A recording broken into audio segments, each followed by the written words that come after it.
Fondation Amanda, la duchesse de Luxembourg et Amanda TV, des arts, des affaires.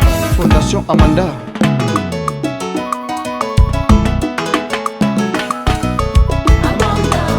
Amanda, oh, la duchesse est maman. Maman caresse.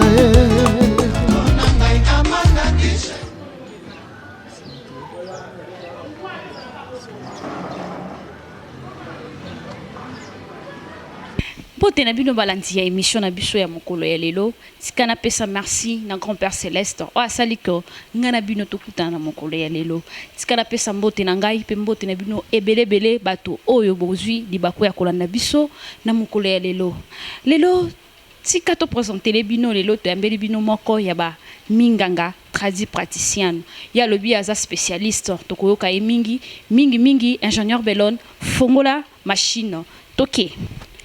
Mbote docteur. Mbote maman journaliste. Okoki ko présenter ba tout bazolanda partout comme nani. Comme nangai d'abord non Lunda poste non Kimpinia Samuel. Donc Lunda Samuel Kimpinia ou soit Lunda Kimpinia Samuel. Docteur Samuel, mais quand on connaît biso vraiment ba téléspectateurs bazokolanda yo partout dans le monde, yebisa bango nanu. Mais quand on connaît biso parcours ya monde na yo e uta wapi.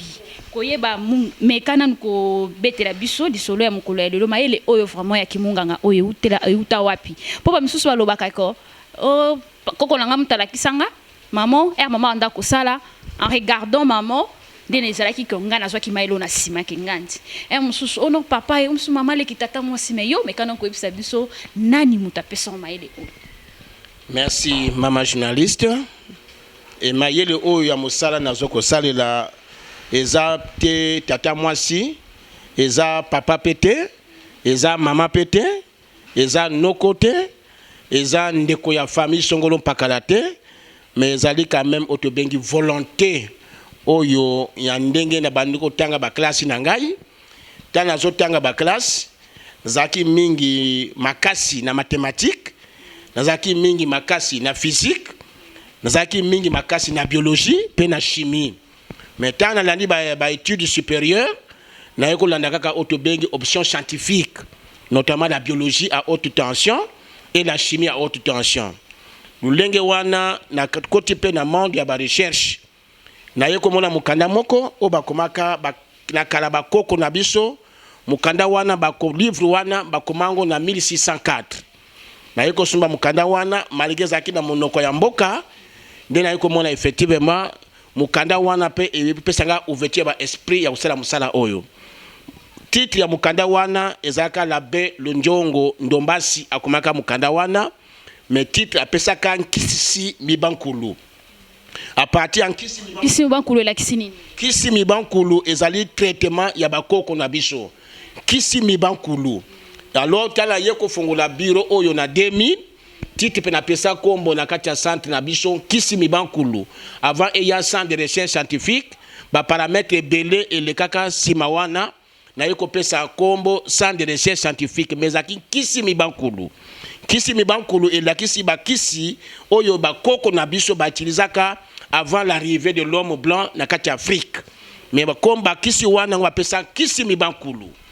Kisi Mibankulu yango nde na yeko zwa ba révélation à partir mukanda wana na mukanda wana par rapport na mayele nga ya classe onatanga na yeko dériver yango à partir mayele ya livre wana parfois na sali ba recherche na livre wana mais ba kisi mususu tango zwi formé na livre wana.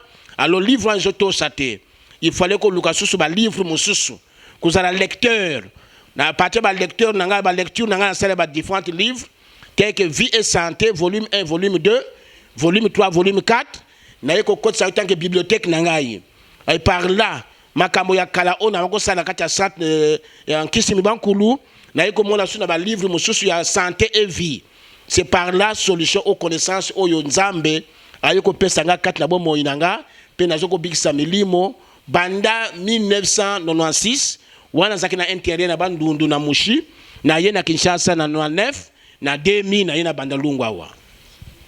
Merci beaucoup, chers téléspectateurs boyoki.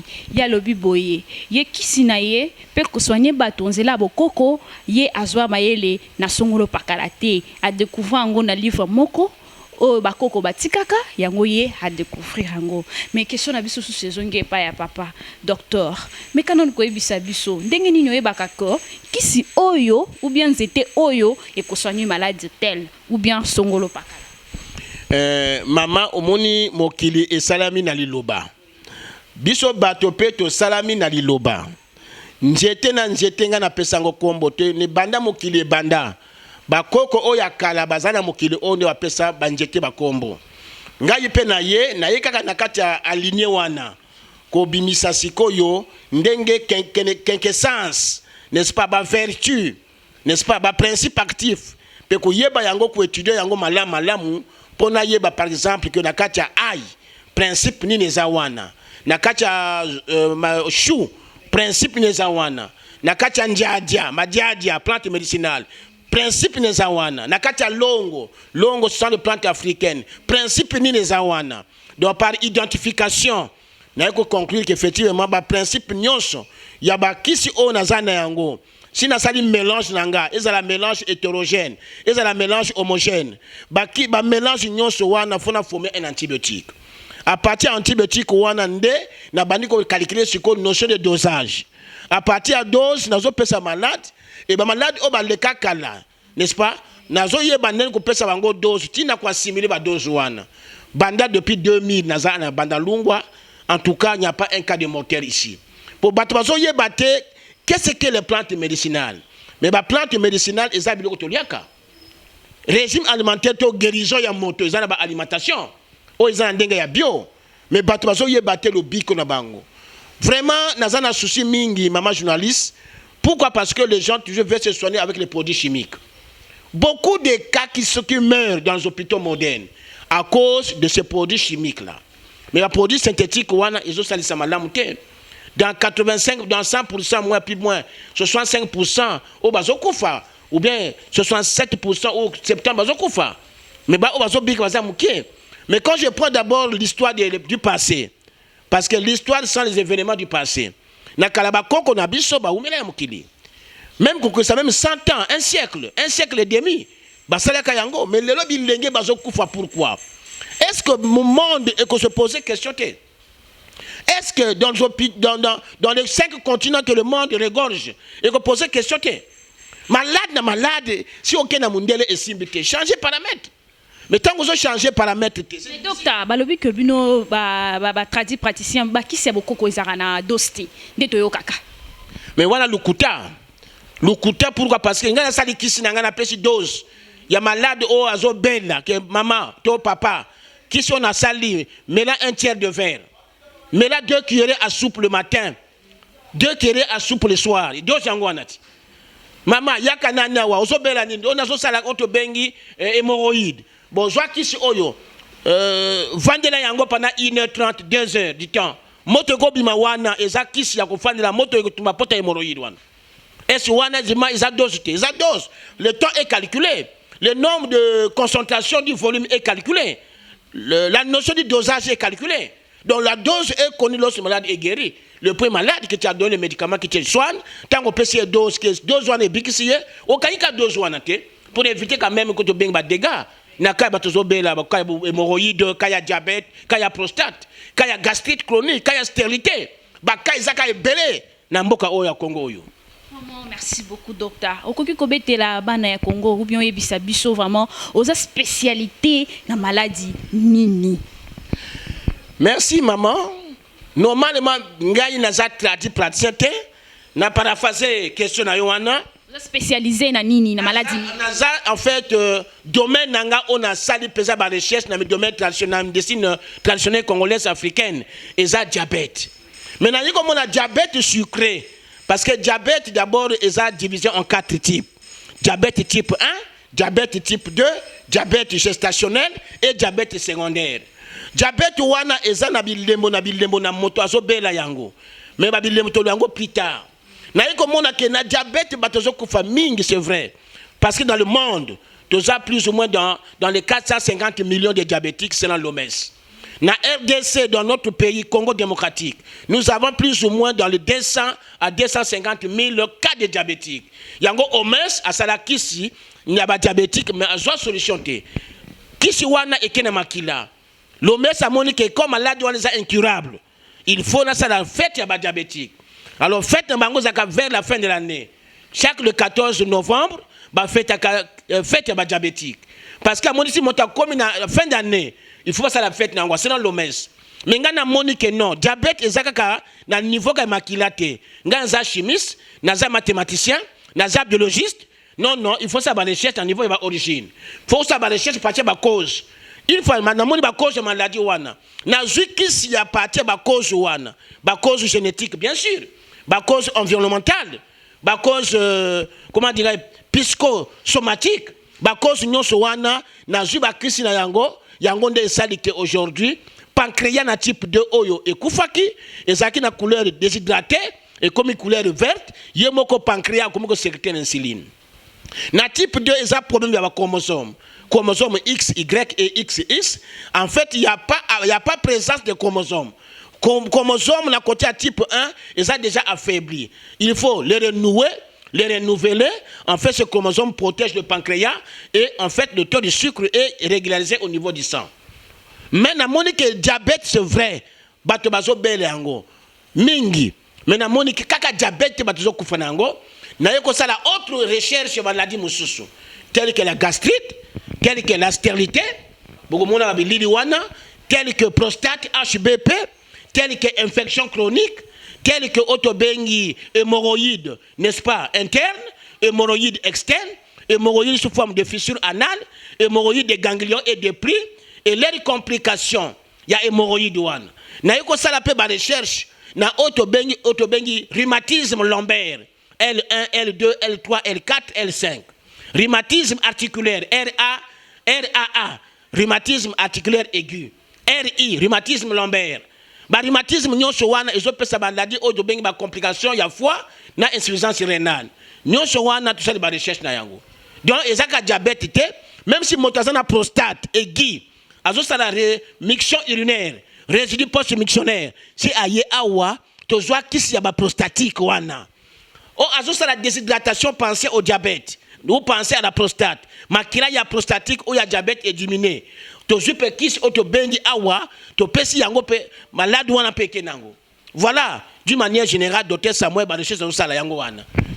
Merci, docteur Samuel Nassir, que chers téléspectateurs, vous l'avez dit vraiment un classissement et docteur Samuel Aza vraiment bref. Tout le monde est bana poto, bana kini, bana monde entier, balimba yeba. Au sali combien d'années na musala na oyo ya qui docteur depuis Obanda, docteur praticien. Oui, effectivement. Je vous ai toujours dit tout à l'heure que le docteur tradit praticien, parce que nous faisons le même métier avec les tradis praticiens. Mais côté connaissance, les connaissances diffèrent. Effectivement, Moussala on a bandiango, awana bandalungwa, na traité comme konsimoko, a utaka poto, na maladie ya diabète sucré plus cancer ya prostate. Et tant ayeko zwa numéro nanga na moto on a traité kala automatiquement ayeko zwa otobengi volontaire ko benganga. Abenga alukinga na yeko traité otobengi cancer ya prostate wana na yeko traité otobengi diabète na ye ayeko bika asali ba résultat a sélectionner yango akena INRB asali otobengi examen général alors cancer ya prostate ou métastase ezalaki susute cancer ya makila ezalaki susute diabète sucré santo était normal le nombre de cholestérol c'était aussi très élevé mais comme c'est normal c'est ainsi à financer ngai tanga financenga ayebisinga ke no ozala mayele mais nazo financer yo financement na zwa wana 2000 ndi na yena banda lungwa wa na 2000 tina lelo nazaka na banda lungwa banda papa financanga apesanga conseil ya kulinga musala ya kulinga malade si moto ayena kana ye foko bikisa ye produit ezate opese ordonnance nana batu nanga bakota ka zamba uswati ngai moko pe na kena zamba na sa ba recherche nanga na yena ba produit oyo mélange ya vin rouge ezali,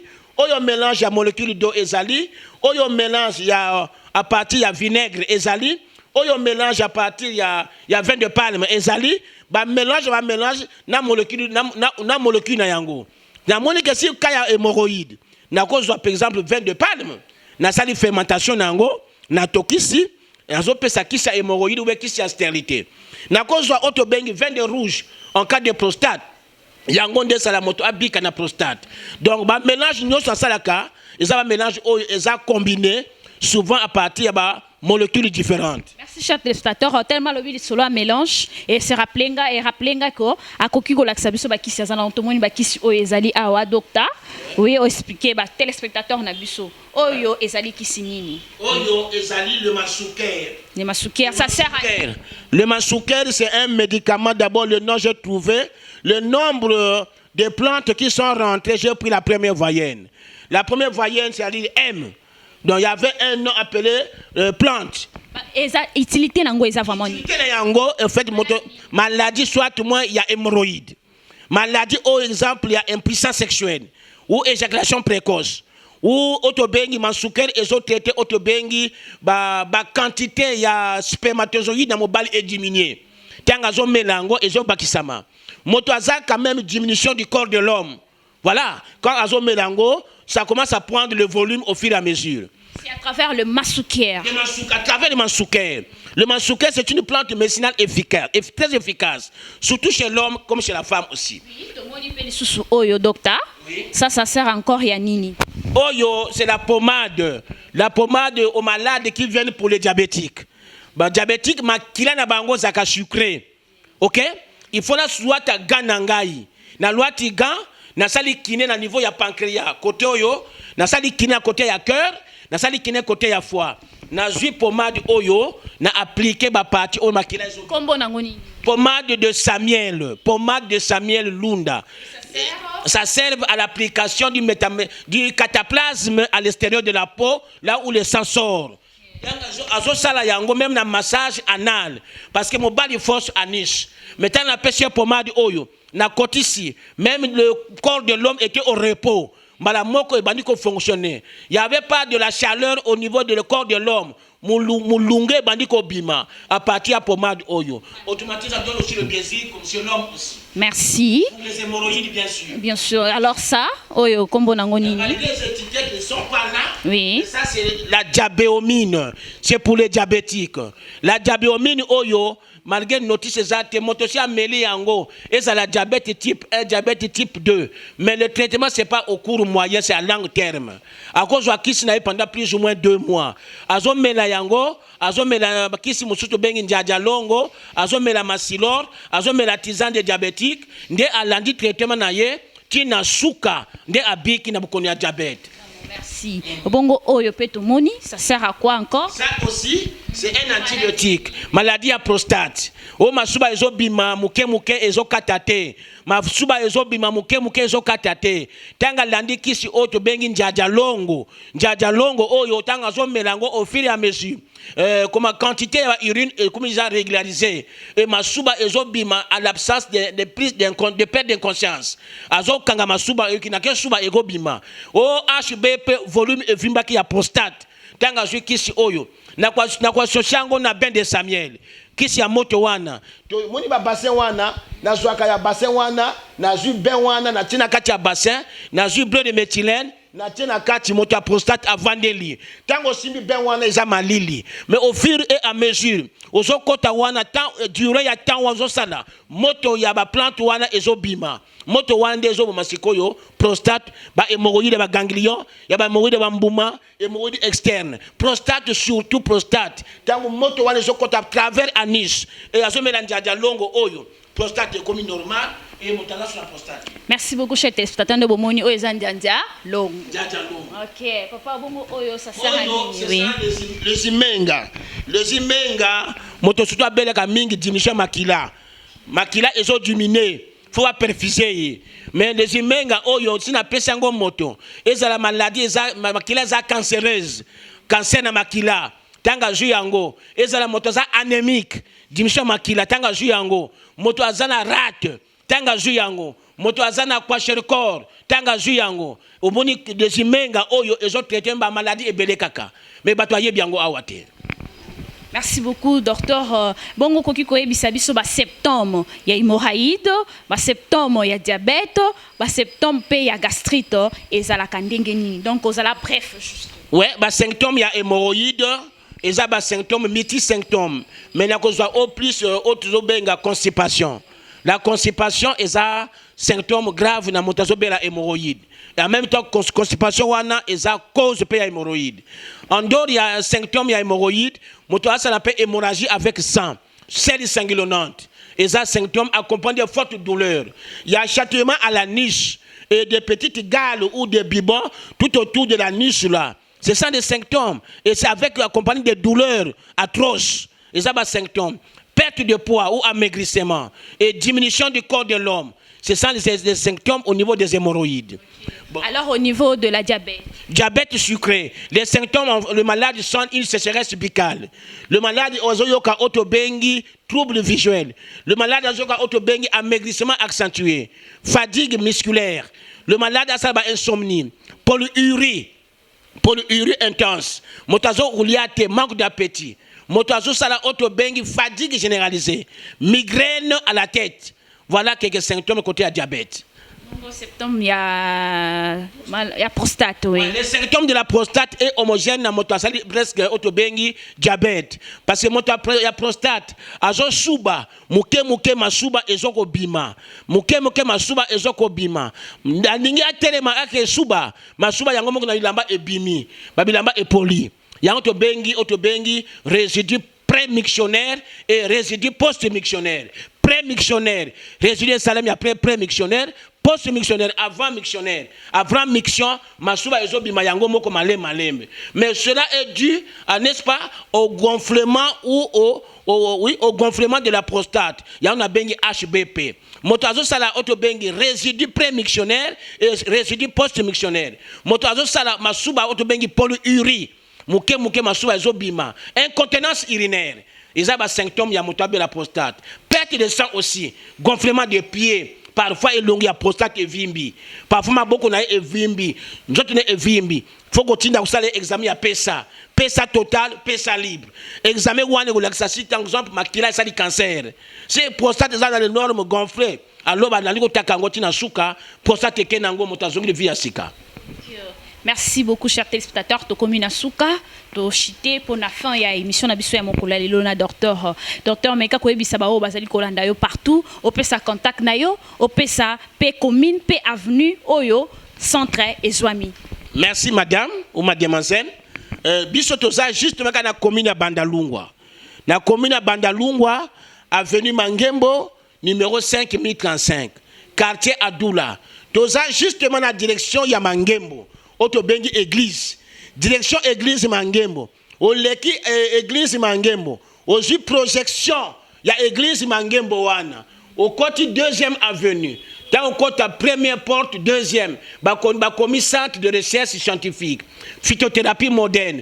Diabétologue Samuel Lunda. Mais en dehors, il y a diabète. Tout ça, il y a recherche mususu. Na niveau, il y a gastrite. Na niveau, il y a prostate. Na niveau, il y a diabète sucré. Malgré tout ce qui était diabète, dans le niveau il y a hémorroïde, dans le niveau il y a rhumatisme et dans le niveau aussi il y a maladie, infection chronique. Pesa ba contact na yo.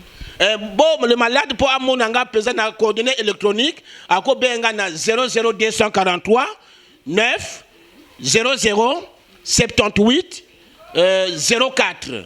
Donc ou soit 00243 85 144 54 81 00 plus 243 00 plus 243 9 00 78 25 04. Merci beaucoup, chers téléspectateurs. Vous allez qui tellement ébélé. Yakolanda biso, merci na patience. Obopesi biso, ngawabino Martini Ngandu.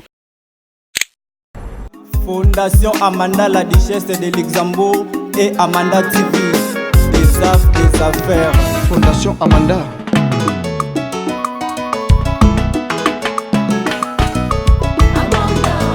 Amanda, oh, la duchesse, maman.